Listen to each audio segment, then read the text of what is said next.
Olá, este é o Love the Problem, o podcast oficial da K21.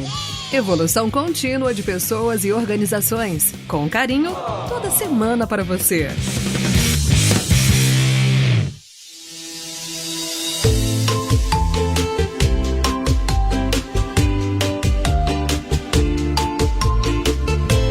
E aí, vamos começando então aqui, gente. Boa noite. Primeiro eu tenho que dar boa noite aqui aos meus convidados, para quem está online, assim, ao vivo aqui com a gente, mas também os nossos ouvintes do Love the Problem estão ouvindo a gente aí no nosso podcast, tá? Então, para a gente apresentar aqui os nossos convidados, a gente está aqui com o Luiz Rodrigues, o nosso querido Lula. Fala aí, Lula. E aí, quanto tempo que a gente não tá junto em uma reunião e um vídeo, né? Saudades.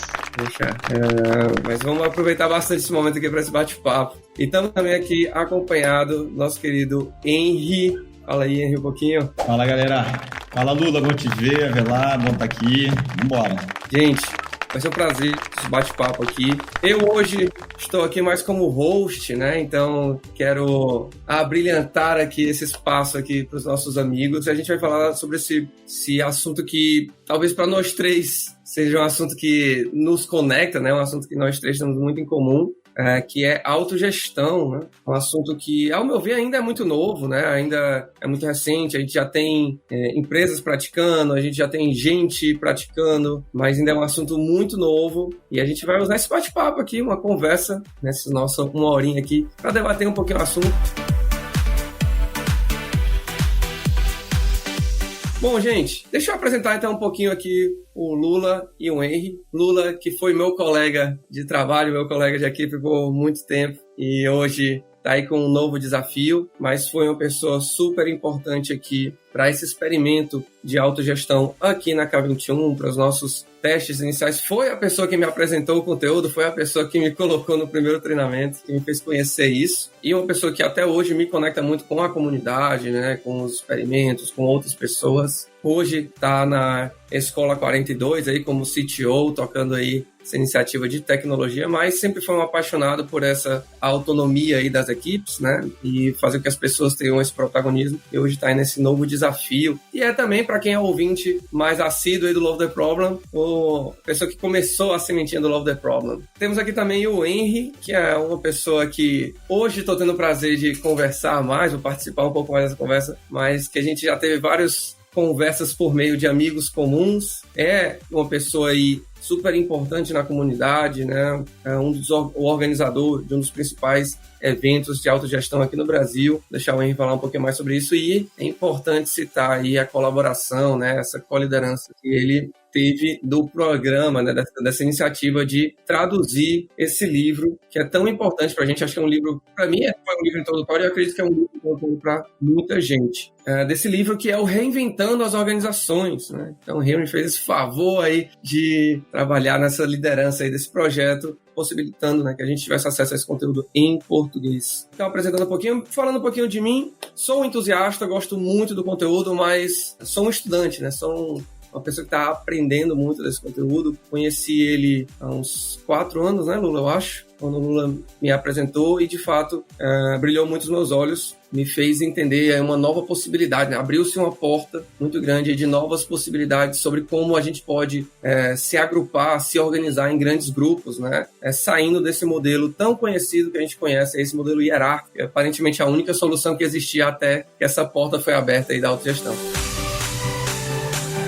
Então, gente, eu queria começar ouvindo vocês com essa pergunta, tá? Queria ouvir aqui, acho que primeiro o Henry, como foi que você conheceu a autogestão? Como foi que a autogestão chegou na sua vida?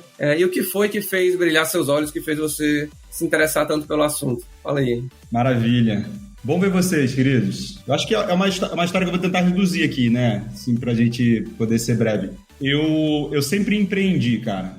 Eu tava, quando eu fui fisgado pelo empreendimento, por ser empreendedor, eu já fui fisgado em um empreendimento de nova economia, assim, era o que me chamava, era muito do rolê da colaboração. Eu morava fora nessa época e estava o mundo de Groupon, era o começo desse boom ali. Então, isso me fisgou de uma forma, eu falei, cara, tem uma outra mensagem acontecendo aqui. E eu tentei empreender algumas vezes esse tipo de modelo. E eu fui muito infeliz na minha liderança. Os business em si foram felizes, mas a minha liderança ela não imprintava no mundo uma coisa que eu saía de lá e falava assim, tô feliz. E enquanto o business fazia isso, a parte que me cabia como líder deixava a desejar, assim. E aí isso foi meio que minando a energia de tocar esse tipo de business. Foi um processo bem pessoal mesmo, de falar assim, cara, eu tô produzindo coisas que eu não quero viver. E isso, inevitavelmente, me chamou para começar a pesquisar outras formas de fazer isso, porque não tinha na época. Era realmente até o comecinho ali do próprio livro, do Reinventando e tal. Eu tinha pouco material para brincar disso. Quando eu comecei a fazer uma viradinha de chave procurando, eu fui para inovação social, eu fui para umas coisas assim, e eu me deparei com um livro do Reinventando Organizações. E ali teve uma troca de vocabulário, sabe? Aquele 6, 8 anos empreendendo, mas não sabendo o que fazer, e de repente veio uma pessoa que deu um download ali muito bem feito e te entregou com palavreados muito bons. E eu acho que isso me ajudou a entender um pouco da vertente que estava conversando comigo há um tempo, mas eu não sabia ancorar, sacou? E ali foi um rabbit hole, né? Ali, quando você entra ali, você começa a pesquisar. E aí até que a coisa fica meio caótica, assim. Eu não sei nem aonde que foi caindo. Aí começaram vários cursos para entender esse tipo de modelo, mas pessoalmente o que me fisgou foi que na autogestão eu fui dado contornos para sustentar ou para... Eu não sei se bloquear, mas acho que a palavra é gerir mesmo, para gerir um tipo de liderança que não me servia. Então, era um contorno para mim mesmo, sacou? E até hoje é isso. A liderança que eu tento ser ainda conversa com outros lugares. Então, esse tipo de estrutura me ajuda a navegar menos nas minhas sombras. Acho que é desse lugar que me fisgou, sacou? Caramba, que legal. E você, Lula? Conta aí um pouquinho pra gente como foi que você caiu palavras do Henry aí, nesse rabbit hole. É engraçado porque as histórias, e acho que qualquer pessoa que esteja buscando autogestão, prática de autogestão no Brasil, provavelmente vai cruzar os caminhos de outras pessoas, né?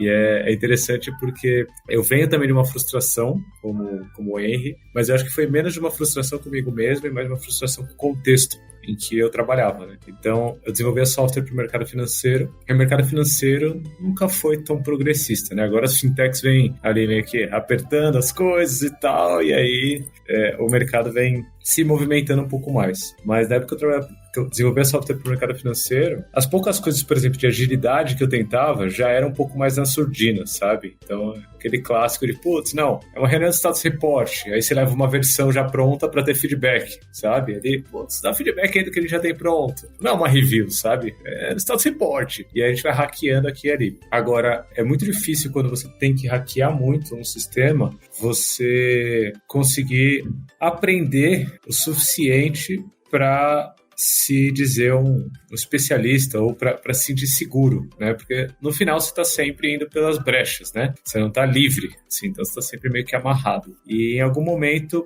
eu decidi pedir demissão e abaixei meu custo de vida muito, juntei o dinheiro ali e decidi ficar um tempo sem trabalhar, um privilégio, né?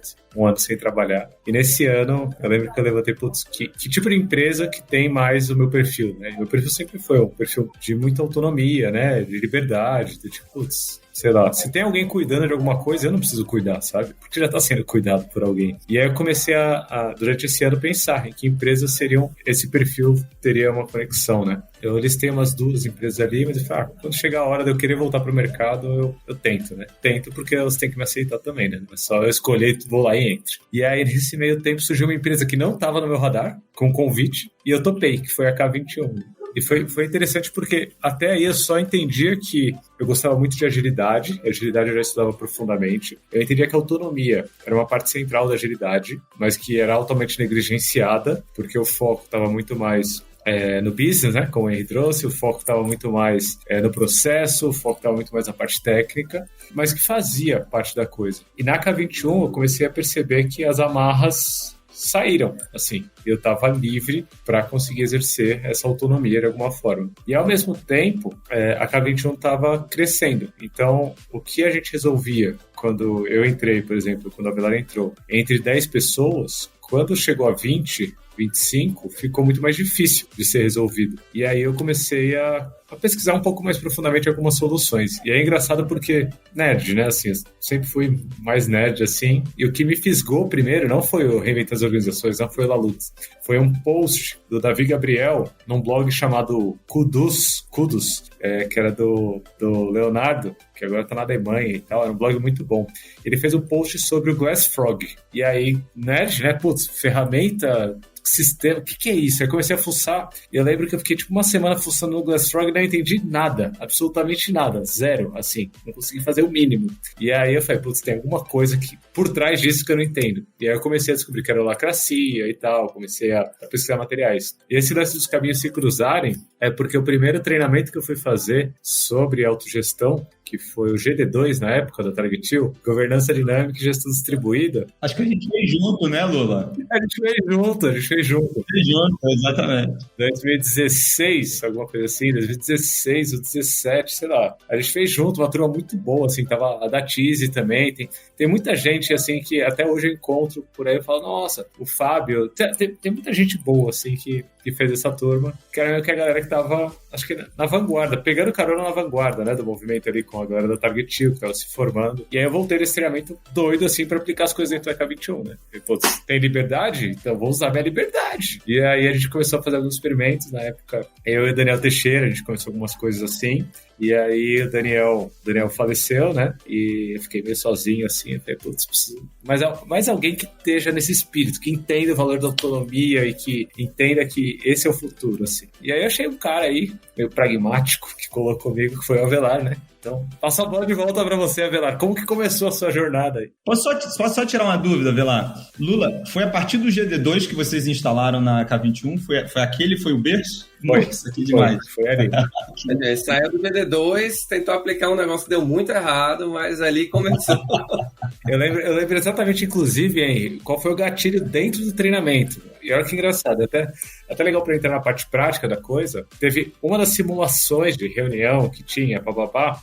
Eu lembro que tinha um cara que ele era o responsável pelo financeiro. Ele estava no papel de financeiro ali. Tá dinâmico. E aí eu lembro que teve a rodada ali para levantar tensões e tal. E ele levantou uma tensão assim que não tinha muita coisa a ver. E aí todo mundo comentou, todo mundo falou, não tem nada a ver isso que você tá falando. E aí beleza, aí passou. Aí, putz, o que você propõe, né? Dado que você tem essa tensão, o que você propõe? E aí ele propôs um bagulho também que não tinha nada a ver. Assim, de nada, assim, claramente. E aí passou por todo mundo e todo mundo falando. Eu lembro que chegou na minha vez, eu tava bravo. Eu falei, você tá olhando a coisa por uma perspectiva que não faz sentido. Tipo, não tem nada a ver. Tipo, não vai fazer mal. Só que também não tem nada a ver, sabe? E foi. E eu falei, não vai passar isso. Aí chegou no final e falou, não, vou levar em frente. E aí ele foi lá e fez a modificação que ele queria fazer, sabe? E ninguém achava boa. E eu falei, é isso. Tipo, isso é autonomia, sabe? Tipo, o cara tá percebendo o negócio, ele tá vendo uma solução, ninguém percebe, ninguém vê, ninguém acha que faz sentido, mas ele consegue levar em frente, independente do que o coletivo acha ou percebe. Foi nesse momento que eu falei, putz, é isso. Amanhã, voltando pra K21, a gente vai começar a experimentar coisas. Deixa eu até aproveitar aqui pra gente contextualizar, né, os nossos colegas que estão assistindo aí, né, Glassfrog, né, Glassfrog é uma ferramenta aí, né, um software de fato, uma página, né, que é um acumulador de acordos, né, assim, para quem usa práticas de autogestão, ele é pensado para isso, ele é fortemente pautado na holacracia e ele é a ferramenta para isso, gente. É assim como existem outras ferramentas para você gerenciar seu backlog, ferramentas para você gerenciar as pessoas da sua empresa, gerenciar acessos, existe o Glassfrog como uma ferramenta para você gerenciar esses acordos aí. Só que eu falei aqui que o Glassfrog é uma ferramenta, um software de fato aqui para a holacracia. Quem é que me ajuda a explicar aqui a holacracia em poucas palavras para quem não faz a menor ideia do que seja? A holacracia, acho que ela pode ser considerada um sistema operacional, mas não no sentido de computadores, né? Não no sentido de programação ou técnico, mas um sistema operacional para a parte processual e de gestão das organizações, né? Então, acho que fazendo um paralelo com como as organizações funcionam, organizações tradicionais, a gente tem alguém que é responsável por toda a organização, isso é dividido em partes, e tem pessoas que são responsáveis por essas partes, que é dividido em mais partes, e tem pessoas que são responsáveis por essas partes, que são divididas em mais partes, até que tem alguém que não é responsável por quase nada ali, que ganha uma mixaria e por aí vai, certo? Então, assim funcionam as organizações tradicionais. E isso é muito pautado na analogia de quem está em cima é a cabeça e quem está embaixo é braço, né? E a gente já sabe, quem estuda agilidade sabe que isso daí não faz o menor sentido. Agora, se a gente tirar isso, o que fica no lugar, né? Se a gente fala, putz, beleza, não vamos ter mais essa hierarquia, né? Não vamos ter mais esse topo e essa base, essa pirâmide. O que fica no lugar? Se não ficar nada, vai permanecer a pirâmide, sabe? Não adianta. A ideia é você achar que vai tirar... Tipo, não existe vácuo, sabe? O status quo, ele permanece. Então, a holacracia, ela vem como um sistema operacional alternativo para conseguir fazer com que, ao invés de ter uma cabeça em cima e pessoas embaixo, a gente tenha cabeças em todo o sistema, né? Cabeças em toda a organização, onde cada pessoa ela tem um ou mais papéis, todos os papéis são conectados ao mesmo propósito e cada pessoa tem autonomia para tomar as decisões que lhe cabem dentro do seu papel, de acordo com o conjunto de acordos que, no caso aqui do nosso contexto que a gente está discutindo, podem ficar dentro de uma ferramenta tipo Glassfrog, né? Acho que também é legal falar que a holacracia, querendo ou não, é uma implementação, né? Ela é uma forma da gente viver essa autogestão, né? Essa analogia do sistema operacional aí vamos dizer assim, que é a ferramenta com a qual você vai gerir esses acordos, né? Mas assim como a holacracia, eu vou citar os que eu conheço aqui, né? Se vocês conhecerem outros aí é legal, mas assim como a holacracia, tem a sociocracia, tem o próprio O2, a Target Hill, empresa brasileira, tem o The Ham, que é um que eu conheci há alguns anos atrás e eu tenho me apaixonado bastante, né? Que mais que a gente conhece aí? Mais algum outro que para deixar de referência aí para o pessoal pesquisar? Você citou até um a mais do que eu conhecia, então. O modelo da Hire, eu não diria que ele tem um nome, Rander, eu não consigo repetir o nome dele, mas ele bebe da autonomia, eu não diria que ele tá... Eu acho que vale falar isso nesse lugar assim. Eu acho que a minha pesquisa hoje sobre autogestão me deu um equalizador, assim, um volume, em que talvez lá para o volume mais alto eu esteja podendo botar esse termo autogestão. Todo o resto para mim é autonomia, sabe? Então, às vezes eu acho que a holacracia, ela empurra o knob lá para cima, porque de fato ela é mais durinha no sentido de, cara, se a gente instalar isso aqui, a gente vai chamar de autogestão, porque ela coloca contornos bem fortes nisso. Bem rígidos, né? Quando você começa a implementar e você começa a falar, nossa, eu preciso de alguma coisa mais flexível em alguns casos, eu não sei se dá para chamar com esse termo, né? Então aí eu começo a falar assim, cara, qual o volume de autonomia do que a gente está falando? E aí eu acho que cada uma dessas abordagens tem um volume diferente. Interessante isso. Acho que é um ponto até bem criticado, assim, né,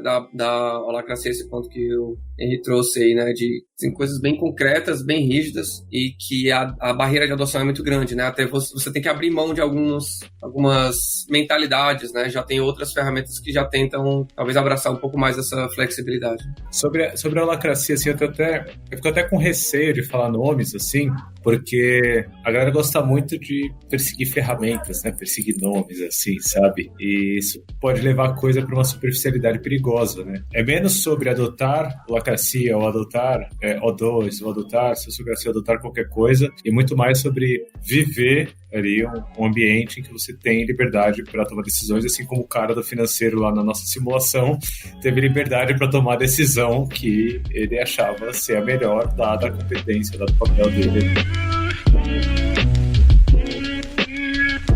Mas eu queria aproveitar aqui uma pitadinha que o Henry puxou, e eu acho que dá um papo bem legal aqui, que é a galera da agilidade, né? A gente fala muito sobre auto-organização, né? Times auto-organizados, né? E quando a gente começa a falar de autonomia mesmo, né? Autonomia profunda, também já ouvi uma expressão que era extrema autonomia, frases como essa, né? A gente entra nesse conceito dessa autogestão. Então, que tal se a gente conseguisse tentar diferenciar aqui? Até onde vai a auto-organização, onde começa a autogestão, e aí talvez pegando essa forma como o Henry trouxe, né? Até onde é que chega nessa autonomia, né? E como é que a gente poderia tentar diferenciar e talvez dar um pouquinho de base aqui para o pessoal sobre esses conceitos? Bela pergunta. Como é que você define auto-organização para eu saber de onde você parte? A auto-organização puxa muito essa ideia de que as pessoas tem as suas atribuições, tem as suas responsabilidades, tem os seus compromissos, e dentro dessas atribuições, responsabilidades e compromissos, elas se coordenam para realizar um objetivo, né? Acho que um dos grandes pontos que se puxa muito da auto-organização é que aquele time tenha poder de influência, né? Ou, se possível, tenha total influência sobre quais são os compromissos dele, né? Então,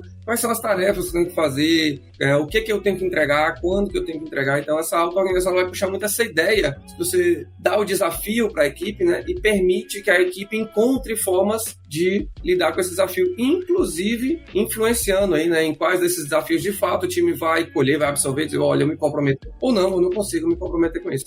A auto-organização vai até aí. Bom, te escutando nesse lugar de onde você parte, me parece aquela primeira camada operacional organizacional, né? Me parece, eu estava até conversando, inclusive, com o Ravi, acho que foi ontem, e a gente estava falando sobre essas 3 camadas, né? Na camada operacional, me parece que essa auto-organização me define muito o como eu posso fazer as coisas, como que eu dou prioridade, como que é a ferramenta, como que eu mexo nas coisas que estão sobre o meu comando. Eu acho que talvez nessa definição de auto-organização eu esteja nesse lugar das coisas que têm que ser feitas. E a gente pode discutir como as coisas vão ser feitas aqui. Eu acho que quando você sobe um outro degrau para a caminho de mais autonomia e mais autogestão, de novo, para mim é a mesma coisa, é só um volume diferente, eu acho que você vai para uma segunda camada, que é uma camada de governança. E esse é o papo que para mim mexe na distribuição real de poder. Causar mudanças significativas fala do o que, não fala do como necessariamente. O como te dá a sensação de autonomia. O que é autonomia na prática. Então, se eu hoje estou fazendo dessa forma, né? E eu não queria nem diferenciar isso como uma dicotomia, não, sabe? Uma dualidade da coisa. Eu acho que as duas estão integradas, mas só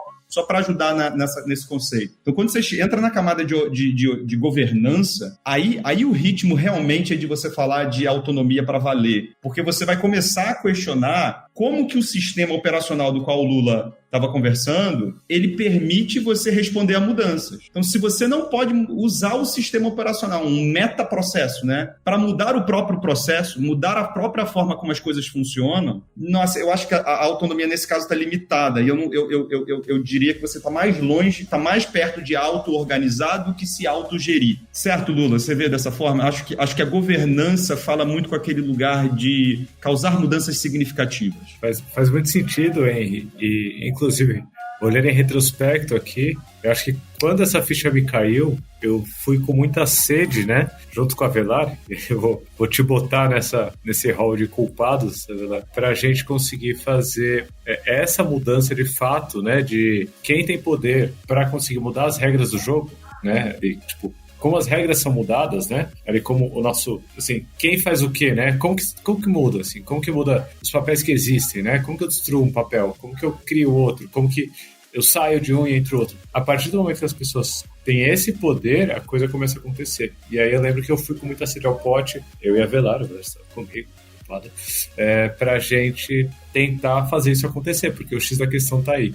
Agora, aproveitando o gancho que você trouxe de não ser uma dicotomia, né? De não ser ou um ou outro, não ser auto-organização ou autogestão, não ser o como ou o que, né? De ser as coisas integradas, eu hoje tento trazer um passo de cada vez, né? Aqui na 42, acho que eu tô com mais calma, sabe? Tipo, putz, o sistema de gestão, do jeito que ele foi concebido para ser, ele tá aí há mais de 100 anos, ele ainda faz muito sucesso no mundo. Vamos com calma, um passo de cada vez, mesmo porque junto com tudo isso vem todo um vocabulário novo, vem todo um poder que as pessoas achavam que tinha acesso. Vou fazer um adendo aí, Lula, só para você seguir a história, mas o modelo de gestão tá aí há muito tempo e o modelo educacional replica, né? Então, assim, quando você acha que você tá tendo esse contato com gestão no seu primeiro emprego, desculpa, querido, você tá tendo esse contato no seu primeiro ano na escola, assim, dependendo da escola que você teve, já mudou. Mas acho só fazer esse adendo aí, porque dá inclusive para conectar com esse seu novo desafio dessa nova escola.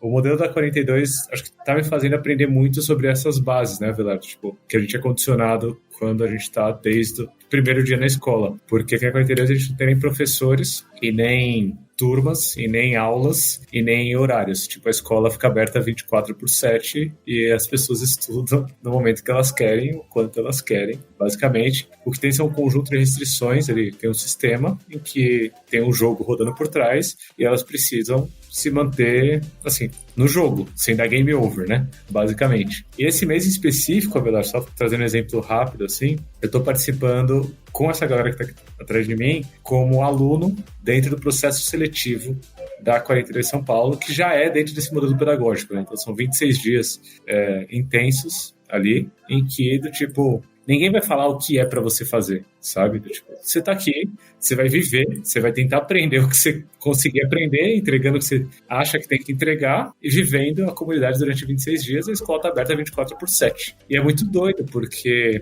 pra muita gente é um choque, né? Então, do tipo, tem muita gente que decide virar à noite, depois tá cansado, tá mal, fala, puta, eu sou incompetente, eu não consigo aprender. E aí chega outra pessoa do lado e fala, não, você tá cansado, vai pra casa, descansa, volta e você consegue continuar aprendendo, sabe? Mas a gente foi acostumado desde sempre a seguir o que a pessoa lá na frente está falando pra gente seguir. E dentro do mundo do trabalho não é diferente, né? Então acho que hoje eu tenho a oportunidade de ver isso acontecendo já no modelo pedagógico dentro de uma escola, e a galera que sai daqui da 42 e vai para o mercado já consegue ir com pelo menos uma boa noção de auto-organização, talvez botando o pezinho em autogestão ali, se interessar pelo tema, né? Mas vende muito cedo, né, Velar? Se não vier das estruturas familiares, né? Se a gente quiser pegar mais para trás ainda, né? Das próprias estruturas familiares, paternalistas e por aí vai.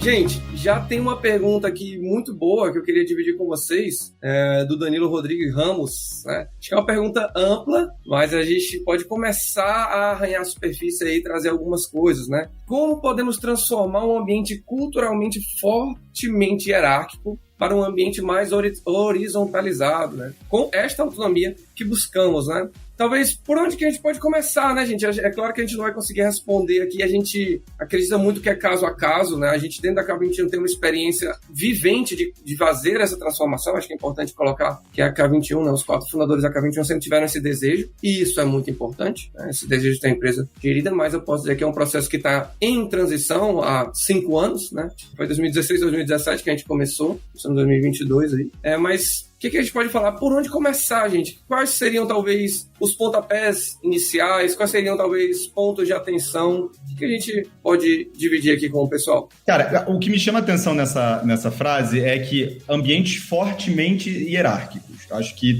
já está contextualizado, né? Quando você traz o caso da K21, eu imagino que essa não seja a realidade, né? Então, acho que tem um recorte já aqui sendo feito. Então, vou responder a esse recorte mais do que qualquer início. Se o ambiente é fortemente hierárquico, para mim tem uma resposta genérica e uma resposta específica para isso. Fortemente hierárquico, eu vou entender o que a hierarquia serve. Ela não está lá porque simplesmente é o único modelo, ela serve a alguma coisa. E é um modelo útil para muitas coisas. Então, acho que essa resistência, que é onde eu entendo essa pergunta, ela tem que levar em consideração que bem essas estruturas anteriores ou mais tradicionais fazem. E fazem para aquele ambiente específico. Se você a gente costuma falar isso, se você está numa fábrica de bomba, eu tenho certeza que a autogestão não vai funcionar muito bem, não. São muitos riscos para você tomar. Mas dependendo do contexto, um fortemente hierárquico com uma intenção de sair dessa hierarquia para algo mais horizontal, mais distribuído, eu acho que eu começo a quebrar essas crençazinhas para você ter algum nível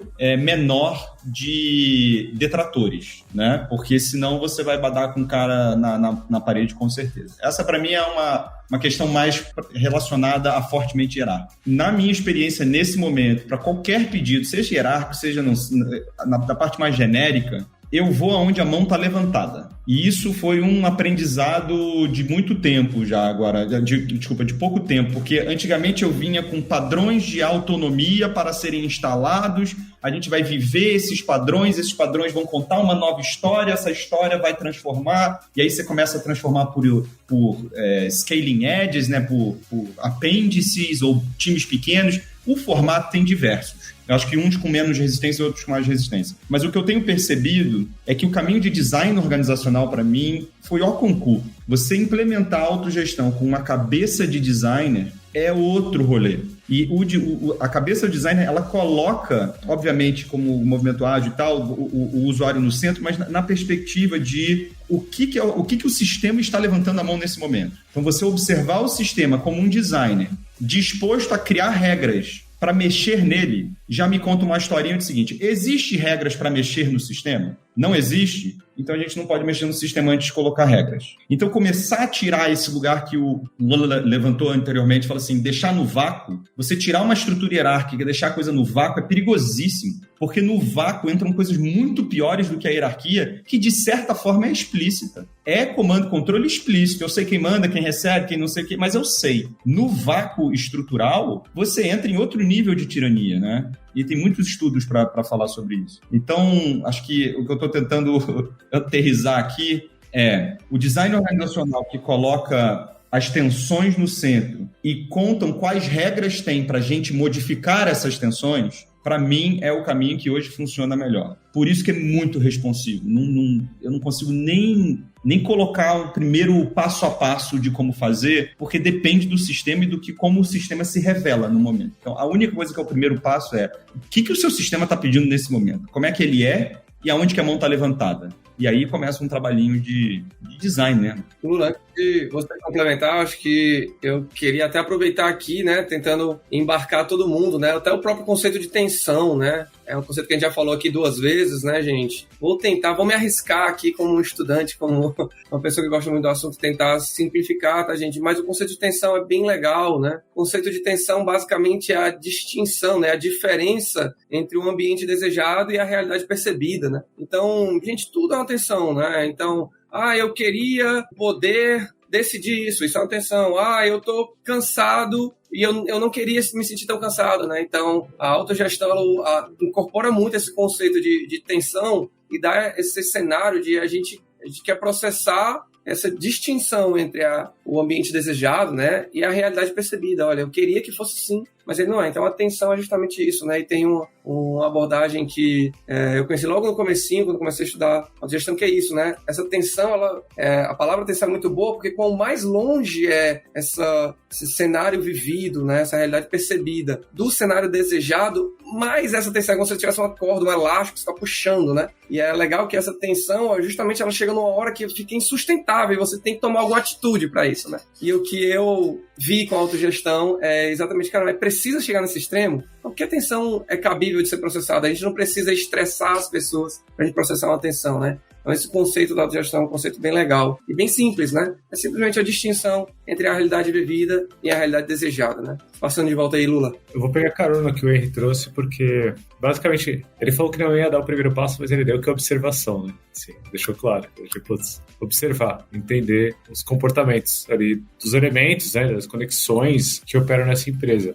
E aí, quando você falou, Henry, de hoje esse sistema hierarquicamente forte e tradicional resolve N problemas da organização, eu acho que eu trago junto uma reflexão de ele atende também aos interesses de N pessoas ali dentro. E acho que isso é um ponto muito relevante dentro dessa observação, né? Tipo, esse sistema fortemente hierárquico, ele atende aos interesses de quem? E aí, por outro lado, se você for olhar para quem está com a mão levantada, né? Provavelmente essas pessoas que estão com a mão levantada são pessoas que têm tensões, como o Eduardo bem trouxe, e cujos interesses não estão sendo plenamente atendidos, né? E aí entra a pergunta-chave da coisa. Eu sou suspeito para falar aqui como ex-host do Love the Problem, né? Que inclusive não foi eu que plantei, foi o que eu plantei, não. Só germinei ali. Quem plantou foi o senhor Fernando ali. Muito obrigado por ter trazido o Love the Problem 1. Isso mesmo, senhor Fernando. Mas a brincadeira é que problema você está tentando resolver com uma horizontalidade um pouco maior. E por que acho que isso é relevante? Porque talvez o problema que você esteja tentando resolver, ele conflite com os interesses que já estão sendo resolvidos de pessoas que vivem em sistema fortemente hierárquico. E aí você vai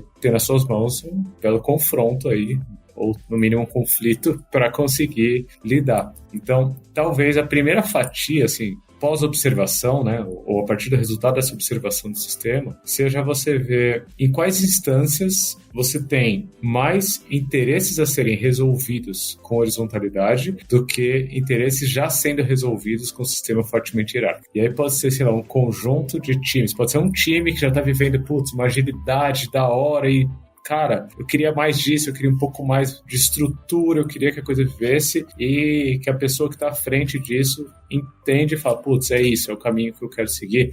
Beleza, já tem ali uma primeira fatia, se você observou isso, uma primeira fatia para você começar. Mas entende que se hoje, e acho que isso que o Henry trouxe é fundamental, se hoje é um sistema que é fortemente hierárquico, ele tem um porquê.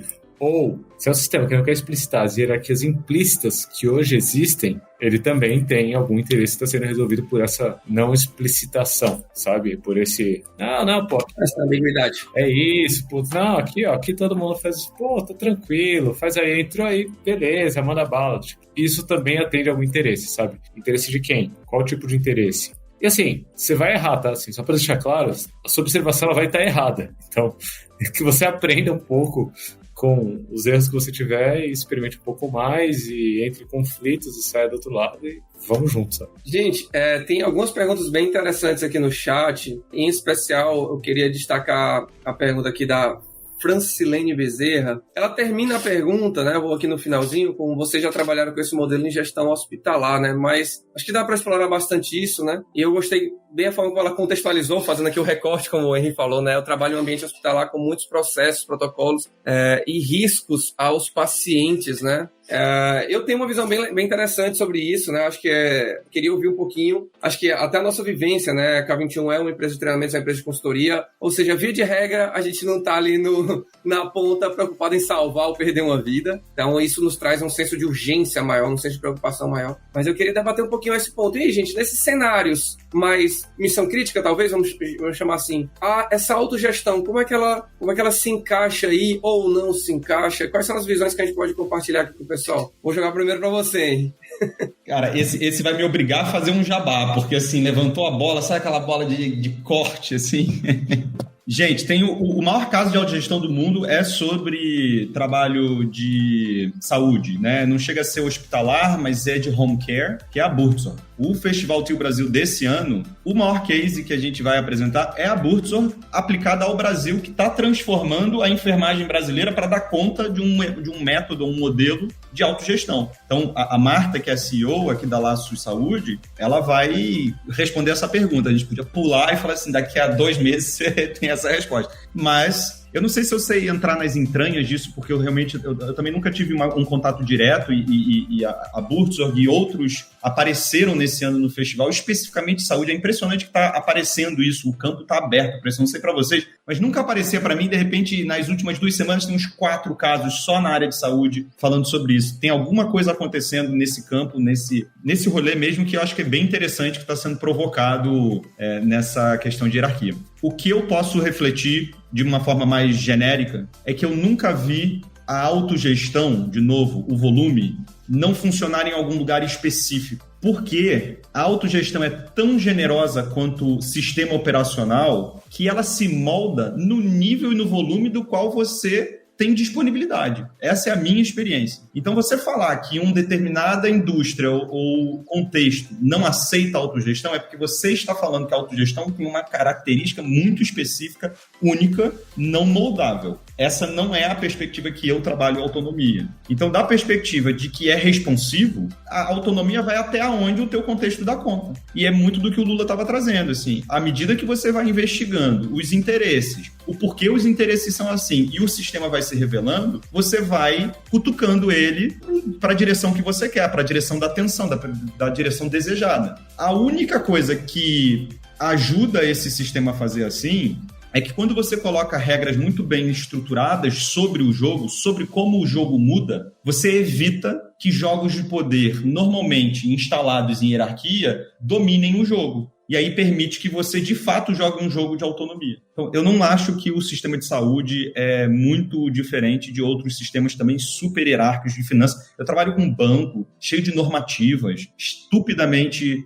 autogeridos, assim. Então, eu acho que é uma questão de design e de criatividade mais do que de contexto. Mas eu posso estar errado, porque eu posso não ter enfrentado um lugar de um contexto também, assim, inabalável. Vocês já enfrentaram, vai lá, Lula? Tem um caso que acho que é bem interessante sobre isso, assim, que acho que já contei, assim, sei lá, alguns episódios do Love the Problem, talvez, e tal. Essa semana mesmo eu tava contando, acho que para um conjunto de alunos aqui da 42. Mas em 2018 eu tive uma hemorragia estomacal e foi bem grave, assim, eu tava bem mal. E eu passei primeiro numa consulta. Eu não sabia que eu tava com hemorragia, eu fui numa consulta com gastro e foi numa dessas clínicas, essas clínicas mais novas que tem, do tipo de consulta com preço mais baixo e tal. E claramente o sistema para a escala deles não é um sistema muito focado em, sei lá, em qualquer coisa que a gente assemelhe à autogestão. Muito mais preocupados em escalar e aumentar e tudo mais. Tudo bem, assim, sem julgamentos. Agora, quando eu fui atendido pela médica nessa consulta, ela fez 2 ou 3 exames ali, e ela virou pra mim e falou, você não devia estar aqui, você devia estar no pronto-socorro. Eu fiquei meio assustado, assim. Eu falei, sério? Ela, sério. Acabou a consulta, obrigado. E ponto. Valeu. Um abraço. E aí, tipo, sei lá, eu chamei um Uber pra ir pro pronto-socorro com o estômago sangrando, sabe? Quase desmaiando, quase morrendo, assim. E pronto. E por que eu tô trazendo essa história? Primeiro, o spoiler da história, né? Ele tá bem, né? Acho que é importante sensibilizar que as pessoas, ele tá bem. Isso passou, mas... Sobrevivi. Não queria contar assim o final, mas sobrevivi. E qual que é o ponto? Quando a gente fala prática de autogestão, né? E aí usando a obra do Laloux como base, né? O Remita das Organizações, e é muito legal porque ele organiza, né? Ele foi muito inspirado no Ken Wilber, ali, muito influenciado pelo Ken Wilber. O Ken Wilber é o cara dos mapas, né? Ele faz mapa pra tudo, assim. Tudo tem um mapa ali e tal. E o Laloux pegou esse espírito e mapeou, o que às vezes pode ser bom, às vezes pode ser ruim, então a gente confia muito mais no mapa do que na realidade, né? Não façam isso. Mas um dos mapas que o Laloux traz é sobre a ideia de essa transformação, essa mudança, ela acontecer com base em 3 pilares. Então ele fala assim de prática de autogestão, mas ele fala também sobre integralidade e sobre propósito evolutivo, né? São temas que eu não vou me aprofundar em nenhum deles agora, mas essa médica, quando ela fala, putz, você tá morrendo, vai pro pronto-socorro, beijo. Basicamente assim, tem uma parte aí de, sei lá, a falta de autonomia dela para mexer qualquer coisa e para movimentar ali a clínica para salvar minha vida, mas também tem claramente uma falta de desconexão, uma falta de conexão com o propósito, né, até dela, com a própria profissão dela, ou com o que ela tá ali para fazer, e tem claramente também uma quebra da integralidade ali, né, assim, tipo, talvez ela, no momento ali que ela tá no âmbito profissional, ela não se veja nem como um ser humano atendendo outro ser humano, sabe? E aí é interessante fazer um paralelo aqui bem rápido. Agora, sempre que eu falo de integralidade, eu vou fazer essa referência. Não sei quem já assistiu Ruptura na Apple TV, mas é uma série muito... Não assistiu? Não, você vai gostar muito aí. Anota. Ou assista. É propaganda gratuita aí da Apple TV, mas... Enfim. Mas no final, assim... O que eu estou tentando trazer com esse caso? Eu acho que eu preferia ser atendido por alguém que estava conectado consigo mesma, conectado com o propósito do que faz e que tivesse liberdade e autonomia para tomar as providências necessárias para salvar minha vida, né? Felizmente, eu fui para outro hospital, né? O hospital foi muito bem atendido, por aí vai.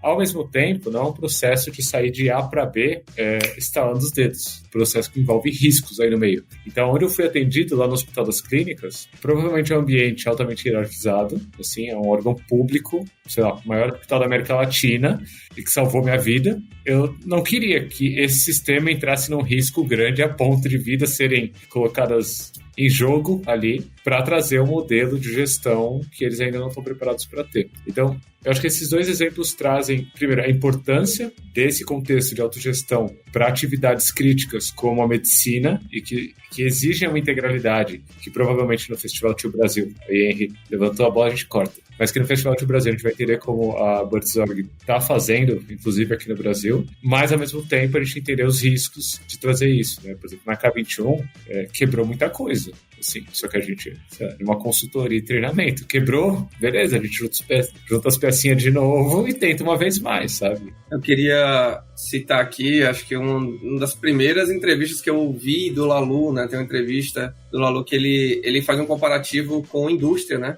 E é bem legal o comparativo que ele fala. Assim, a gente entende o risco aqui, a gente tá sendo leviano com isso, né? Mas ele fala e ele usa esse argumento de que, gente, qual o risco maior do que o desengajamento, né? Essa desconexão, né? E aí talvez a gente não esteja precisando olhar para a autogestão como práticas, mas olhar como esse meio para criar essa reconexão, né? Com de fato esse propósito, né? Então, eu penso muito nessa visão de o profissional realmente engajado com aquela missão que ele teve, né? Então, para pontuar um pouco essa questão aí de missão crítica. E, Avelar, acho que isso me veio um lugar, me veio o Barão, assim, na cabeça. O Barão acabou de falar comigo, assim, Marco Barão, também um queridaço, assim, né? Ele, quando apresenta a autogestão, ele fala de dois viés, de duas lentes, assim, a lente pragmática, mas ele fala a ética, e a lente ética e de moral, assim. Quando eu penso nesses casos, assim, em que você narra, Lula, a autonomia, ela traz essa esfera ética e moral muito forte, né? E ela contribui para esses lugares de risco. Eu acho que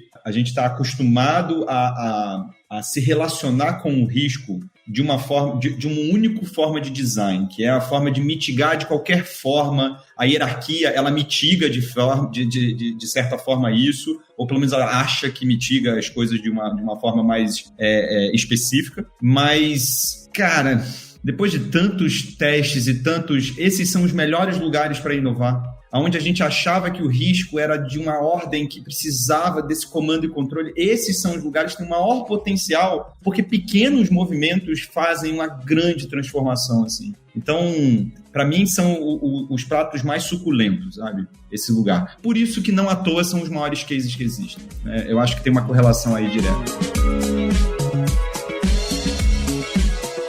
Ô, gente, esse papo tá muito bom, mas a gente tá chegando aqui nos últimos minutos. Eu queria puxar um último ponto aqui, uma última pergunta que eu acho que conversa muito com isso que o Henry começou a abrir, a pergunta do Celso Sartorelli, pra gente fechar aqui. É uma pergunta bem legal, né? Como mostrar que focar no que tem que ser feito e não no como ser feito traz mais resultados para quem toma decisões estratégicas? Acho que conversa um pouco com essa pontinha que o Henry começou a puxar aí, né? Então, como que a gente consegue trazer isso para as pessoas, né? Como mostrar que focar no que tem que ser feito e não no como traz mais resultados para quem toma as decisões estratégicas? Eu vou começar, mas eu já vou, acho que, gerar desesperança no coração de Celso, porque acho que não tem como mostrar. Assim, mostrar, acho que não tem. Assim, o que tem é meio que procurar meios de você, Celso, fazer o seu trampo bem feito, sabe?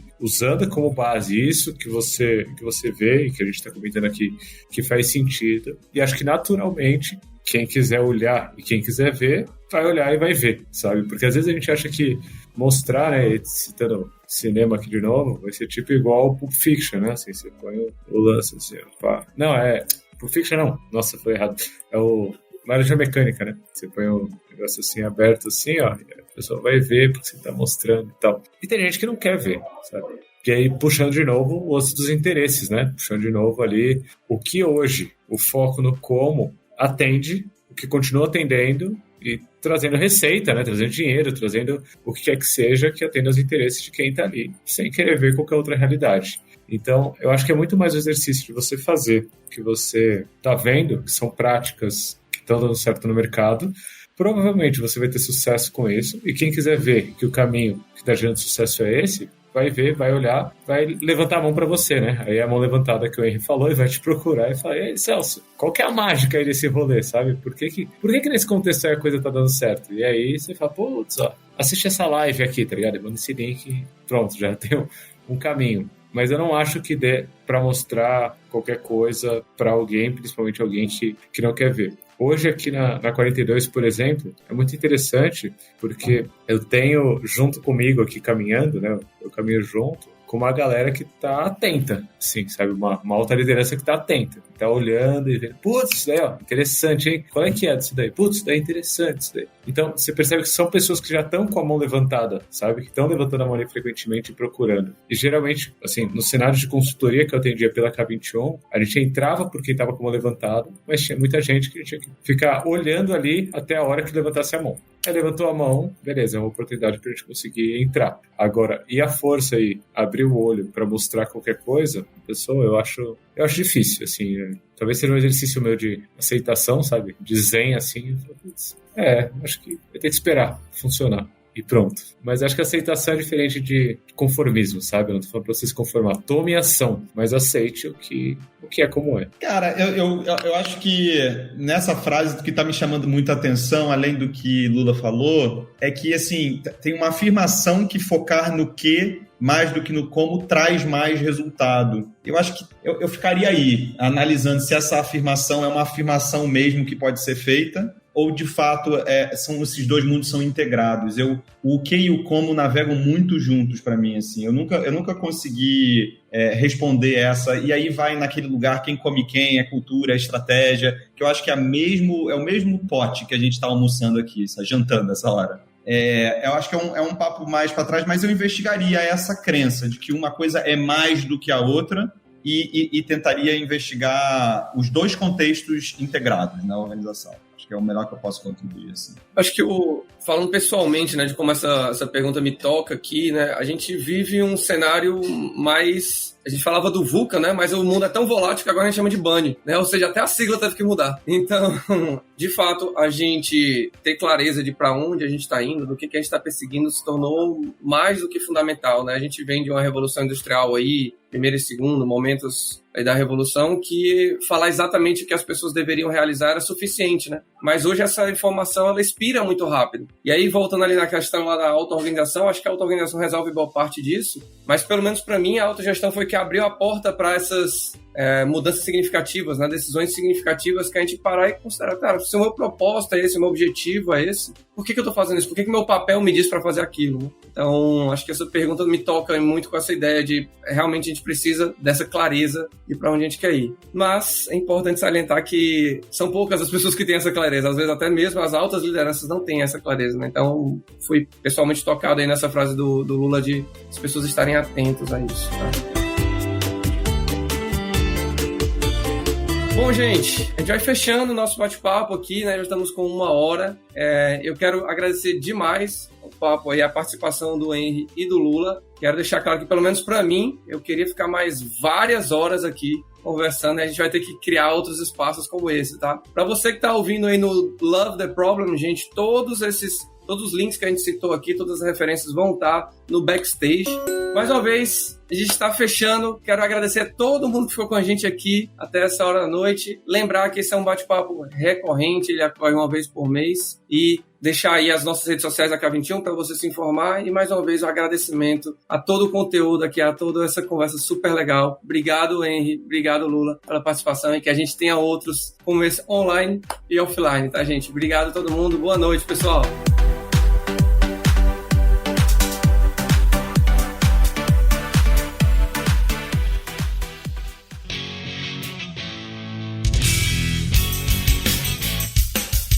Este foi mais um episódio do Love the Problem, o podcast oficial da K21. Se você curtiu, compartilhe, inscreva-se no seu agregador de podcasts favoritos e espalhe conhecimento por aí. Procure por Love the Problem nas redes sociais e deixe seu comentário ou sugestões. Até o próximo!